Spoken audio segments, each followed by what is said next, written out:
Good afternoon. Afternoon. Great to see you, Prime Minister. This is Prime Minister's first visit also to China.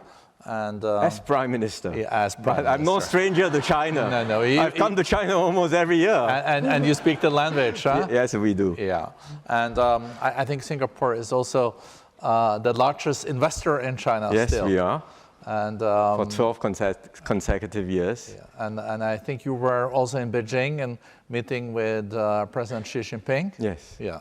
That went well? It went very well. Yeah. And the mood was good? The mood was good? Well, we have a close partnership, very broad and substantial, a very unique partnership. We call it an all-round, high-quality, future-oriented partnership. Wow. That sounds very substantial. It sounds better in Mandarin. Does it?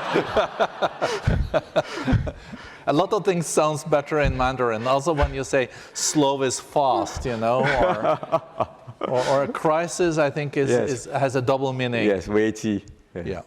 So maybe Prime Minister, I know that you have a few initial thoughts, and then we'll have a dialogue for half an hour. Sure. Well, thanks again, Borge, for the introduction. I think we are meeting at a time of profound changes in the world. After the end of the Cold War, the world saw an unprecedented period of global integration, characterized by open markets, rapid trade, free trade, rapid movement of capital, goods, ideas, and people across borders. And this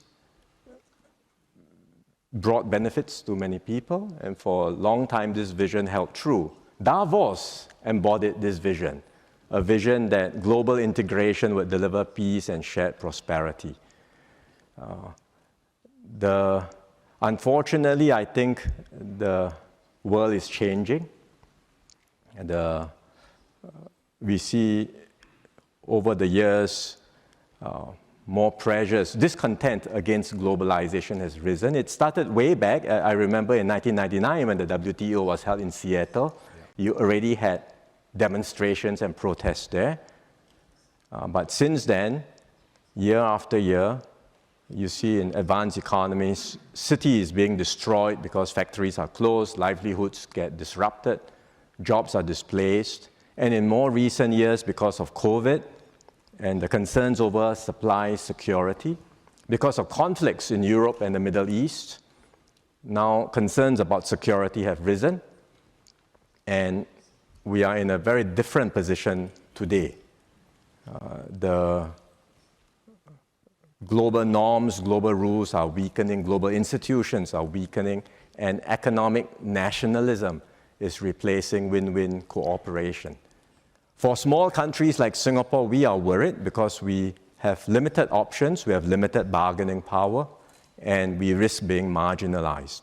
But even bigger countries, I think, will have challenges dealing and operating in such a new environment because it will be harder for everyone to deal with common threats, be it pandemics, climate change, or financial shocks.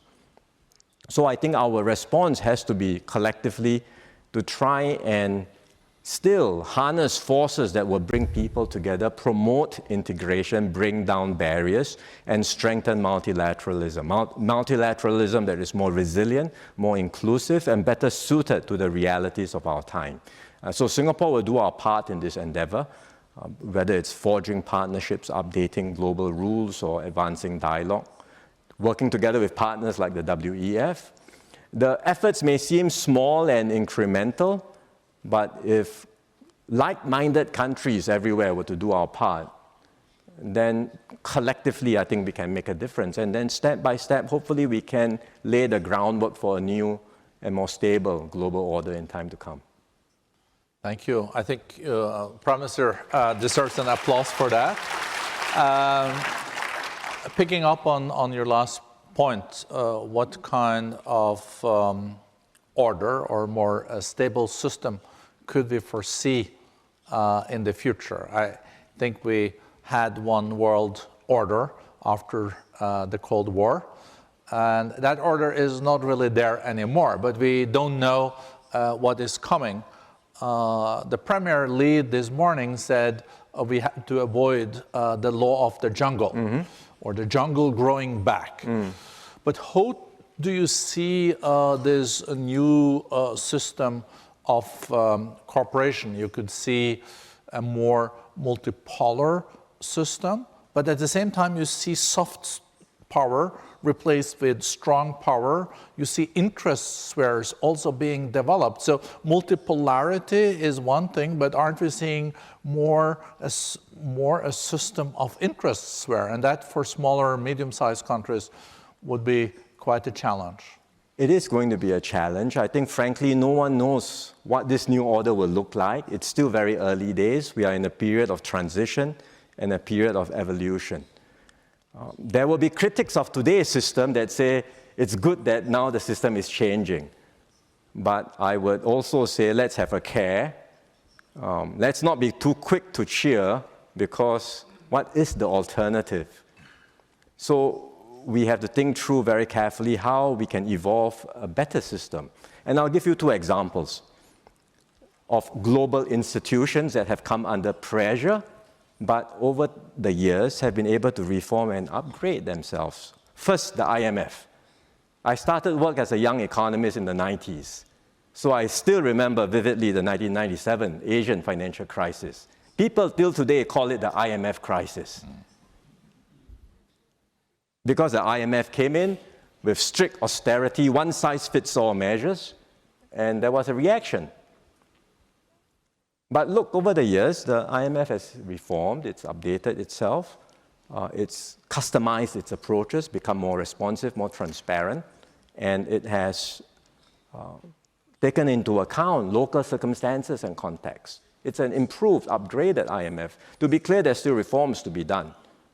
For example, and in particular, where it comes to the shareholding and governance structure, which still reflects a world after World War II and needs to be adjusted to better reflect the realities of today's economy. But that's one work that needs to be done and can be done in order for the IMF to maintain its credibility and legitimacy. Second, the WTO. It has brought about free trade, a rules-based trading system which has benefited many countries, but there is a feeling that the system is not working as well. And indeed, some of the WTO rules have lagged behind the realities of today's economy, particularly in digital trade. So what do we do? And again, the response is not to jettison the rules, but to think about how it can be improved. And a few countries, like-minded countries, Singapore working with Japan and Australia, we have come together to initiate a joint initiative on e-commerce.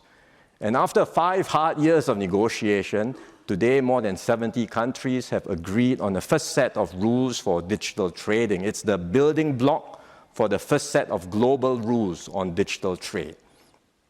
And I give these illustrations to show that it is possible to update, evolve, improve the multilateral system and global institutions that we have today. It is painstaking work, but there is no alternative. A new system does not just appear by magic. You have to work at it. And with creative, pragmatic solutions, bringing along like-minded countries, if we are able to start some of this work, do the building blocks one by one, then in time to come, others that are more ready can join in. So this is what we would call a flexible multilateralism. It's not about ad hoc array of different rules, but starting first, laying the building blocks, and eventually others can join in, and we can steer progress in the right direction. It's very interesting, this notion of flexible multilateralism, because congratulations on getting an agreement around, I think, what they call this plurilaterals on this e-commerce. It means that countries that have common interests come together, and now we have more than 70 of them, and forming like trade rules in e-commerce. That's right. And later on, it can be more and more more and more countries contributing or being part of it, and then it could even turn into something that is multilateral. Yes. But with all these kind of more plurilaterals and also bilateral trade agreements, get too complicated, and regional ones and all that, don't we end up with a big spaghetti bowl then? Yes, there is that concern. But again, I ask, what is the alternative? Exactly. Do nothing? It cannot be do nothing and hope that someday along the way something new emerges out of nowhere. I think we have to start from somewhere.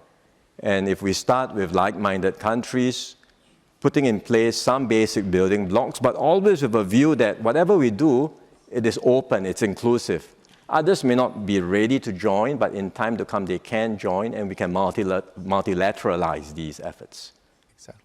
Have also Singapore changed its approach? I think traditionally you were doing more trade agreements under multilateral agreements like WTO, but have you now embarked on bilateral trade agreements, mega regional ones? Are you know, some countries are really getting a lot of agreements there. I think number one is Chile with like 100 of them. Well, we did start with many bilateral FTAs too. Yeah. And then over time, these FTAs became the building blocks for a more robust multilateral system. Yeah. Today, when we look at the situation and some of the rising barriers to trade, again, our response would be to still work at reforming and updating the WTO, but in parallel, we are engaging with like-minded countries to find ways in which we can strengthen our trade and investment links. And we start with the countries nearest to us. Yeah. Malaysia and Indonesia, for example, we have a special economic zone now with Johor in Malaysia. We are working with Indonesia, where there's a free trade zone in the Riau Islands just next to us. So we have very close links with our closest neighbors. But even within Southeast Asia, we have a very close link with Vietnam. The Prime Minister of Vietnam is here. We have a connectivity agreement. We are doing something like more than 20 industrial parks in Vietnam. Wow. And then for the whole of ASEAN, we are looking at ways to better integrate ASEAN and make us more united, be able to offer a more competitive single market to investors. So that's within ASEAN. But outside of our region, we are also engaging different blocs. We already have very close links with China, Japan, Korea, India in Asia. But we are engaging outside of Asia, for example, with the EU, with the GCC, with Latin America. So we are trying to find ways to strengthen links with like-minded entities everywhere around the world. If you look at global economy, we've seen that the growth this year was expected 3.2, then it was revised to 2.8, yes. Now to 2.5. Some have revised it down even to 2.3. Yeah. And WTO said the other day that on goods, they even expect maybe a contraction yes. of 1.5%. So trade used to be the driver of growth. I guess we need to find a different driver of growth moving forward. Could that be the new technologies? Could it replace trade? And how fundamental is the changing also on the trading landscape and the economic landscape? How do we avoid a sluggish growth for a decade to come like in the 70s? I think trade will still exist. There is a move towards security, resilience, greater self-sufficiency, but frankly, no one can be completely self-sufficient. Trade will still be around. Maybe it will not grow as much as it used to, but I believe there will still be trade, but the patterns of trade will change and evolve. Different supply chains, different configurations, and for Singapore, we just want to remain competitive and relevant and stay at the center of these evolving trade links. So trade remains relevant, but changing patterns. Technology will be a new driver, I'm quite sure of that. I think the move towards sustainability will also be another driver. We all want to decarbonize, we want to get to net zero, we will need to harness new sources of clean and renewable power. We need to decarbonize industries. So both technology new technologies, especially digital technologies and sustainability will power the economy of the future. It's interesting we heard it this morning too, that digital trade is growing 8%, yes, while seeing trade in goods, manufactured goods, is almost peaking. We also see services are growing much faster. Yeah. I guess this is relatively good news for Singapore, though, because you're strong in services and you're strong on the digital and technology side. We want to be strong in everything. But yes, we have some strengths. We have some strengths in financial services, logistics. We have some strengths in digital technologies, and we will continue to harness these strengths to stay competitive and relevant. Life is always difficult for a small country. History has never been kind to small nations. So we have to work extra hard compared to bigger countries to keep relevant and stay alive. But the 60 last years have not been that bad for Singapore, though. It's a miracle, isn't it? It's not. We think it's nothing short of a miracle, and so my mission is to keep this miracle going for as long as I can. And it seems like the voters in Singapore approved by your policies. I think you increased your party's result with 6 percentage points. I'm very grateful for their mandate. Yeah. And not all incumbent parties can say that, at least not in Europe. I can't speak about politics in Europe. I only care about, I can only manage the politics in my country, which is enough for me. And managing politics in Singapore means that you also have to deal with the big players, because you're such an open economy.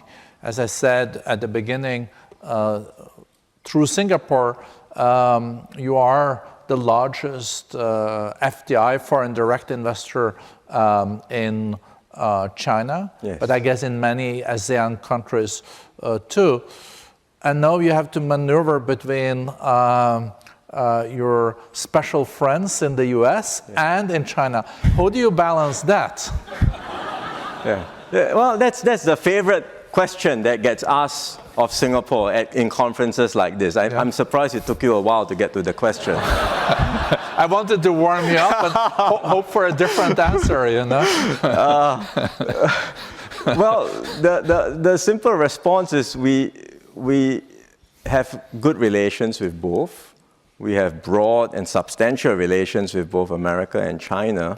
And I know everyone monitors and tracks what we say and what we do very closely, trying to parse every hidden meaning behind every word, behind every action, whether we are moving closer to one or the other.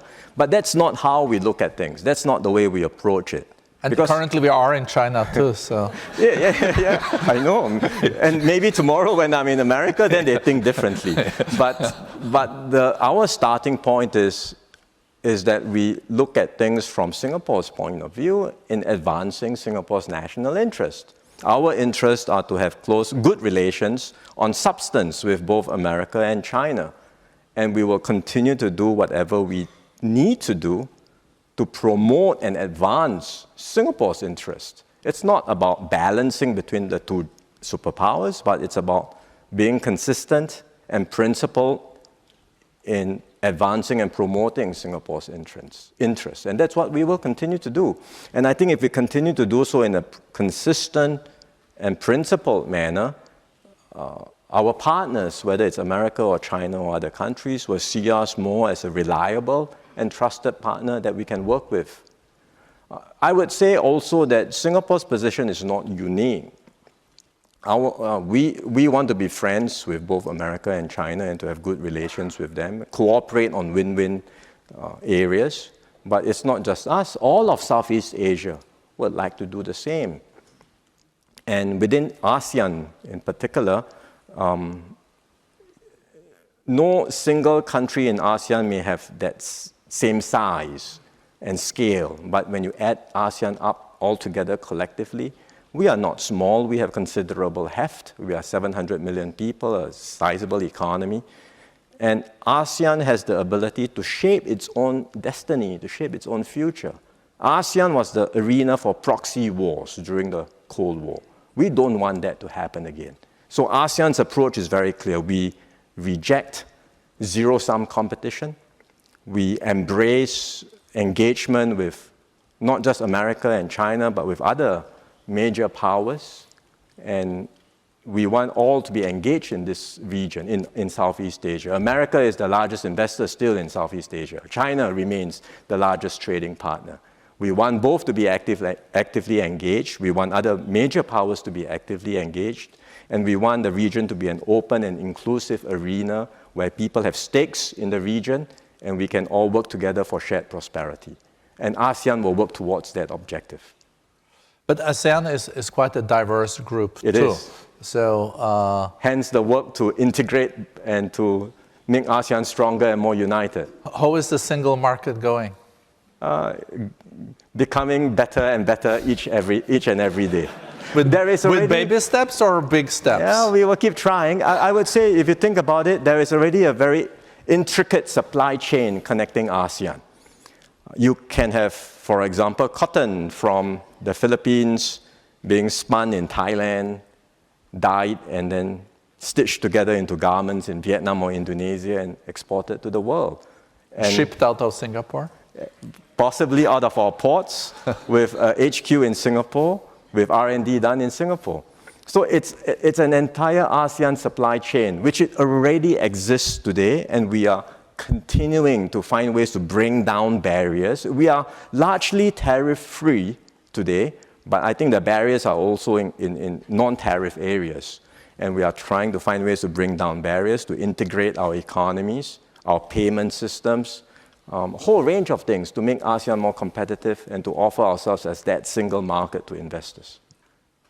Prime Minister, you said that your role is to advance Singapore's interest and also to be a reliable partner. But is it more complex today because of the fragmented geopolitical landscape we're faced with to advance interest than in the past? For sure. I readily acknowledge that. Yeah. My job is harder. And sometimes you can end up between a rock and a hard place. But it doesn't seem like Singapore has ended up there so far. So far, no, and we hope we won't end up there as well. If we end up in a hard place, it's not just us. Many other countries will also end up in a hard place, and I think the consequence of that will be disastrous for the world. So we hope we will never get there. We were very close to almost a full-fledged war in the Middle East. It could have also ended up with spreading to the Gulf countries. Yes. And it seems like this is cooling or calming down. We hope so. Yes. And then we have, for the first time, a major war in Europe happening.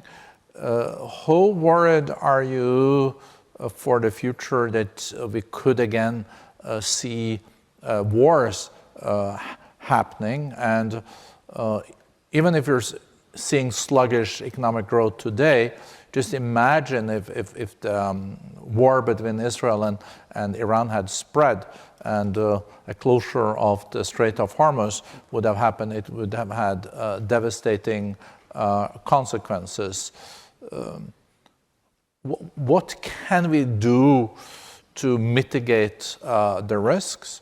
And the NATO meeting is happening now, and they're increasing their aspirations to 5% of GDP to the military.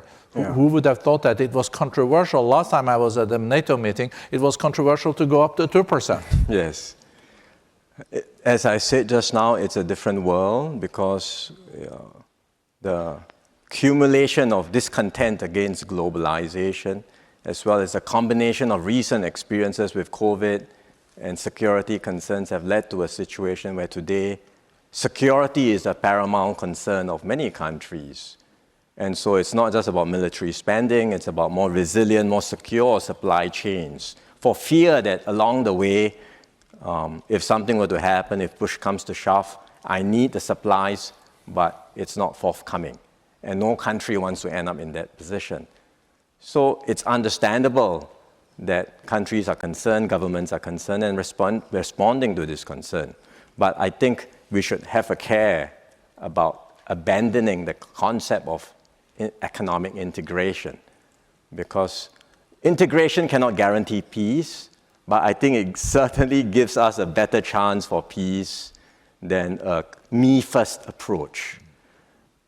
The more countries prioritize their own private national interest and allow the common global or shared interest to go down the drain, the more we will all be worse off. That lesson is so clear from history. So let's not repeat the mistakes of history. I think that's it's a very important reminder. Coming back to the tariffs and trade,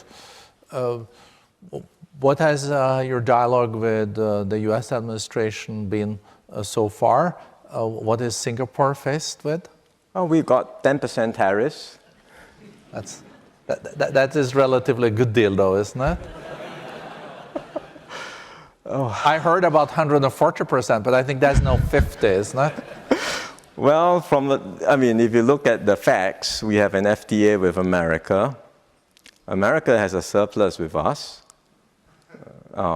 So on the basis of the FTA and the fact on the trade balance, we should have a zero tariff, not a 10% tariff. But I think America has decided that 10% is their baseline tariff, and they are probably not going to go below 10%. So we have been engaging the officials, but that I think is their sort of mindset at this stage. But I know that other ASEAN countries have higher tariffs than us, and they have been also engaging their American counterparts. And we hope in time to come, when America makes a decision on the reciprocal tariffs, that it will be able to bring them down, at least closer to 10%, if not 10%. If indeed 10% is going to be the baseline applied to all countries.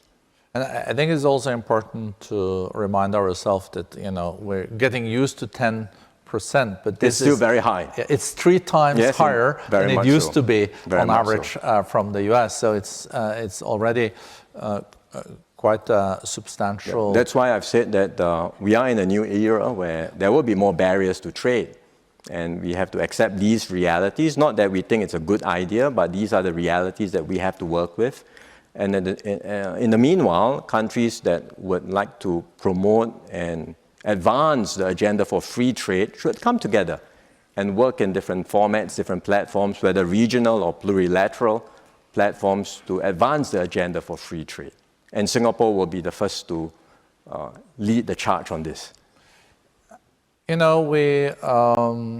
Singapore has always been at the forefront also when it comes to technology. Just go to the port of Singapore and it is just mind-boggling what you're faced with.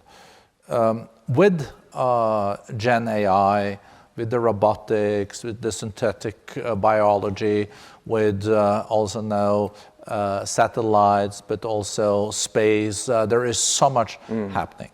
Some people say it's the second industrial revolution. This is as big as the industrial revolution. You can see increase in productivity with 10% in the coming decade if you apply Gen AI in the right way.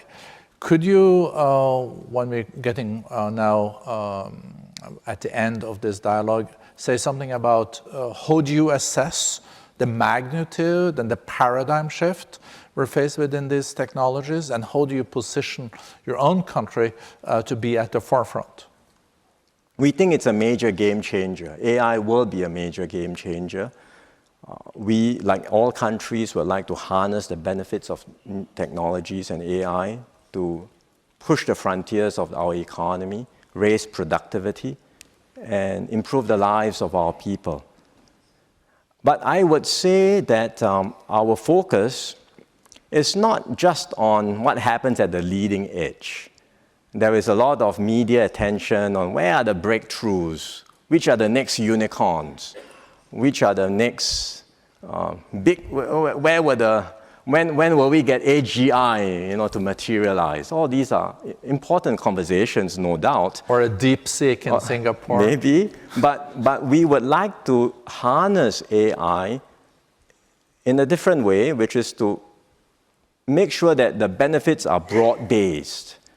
Get every Singaporean, every company to really make full use of technology to improve and uplift themselves. And I'll give a simple example. When we embarked on our computerization drive in the 1980s, we had very few computers. My family, we weren't rich enough to have a computer, but the government made computers easily accessible to every Singaporean in community centers so we could learn, get used to it. In school, we had a computer club. It was very popular. Many of us would go there to play computer games, no doubt. But along the way, we learned and we got familiar.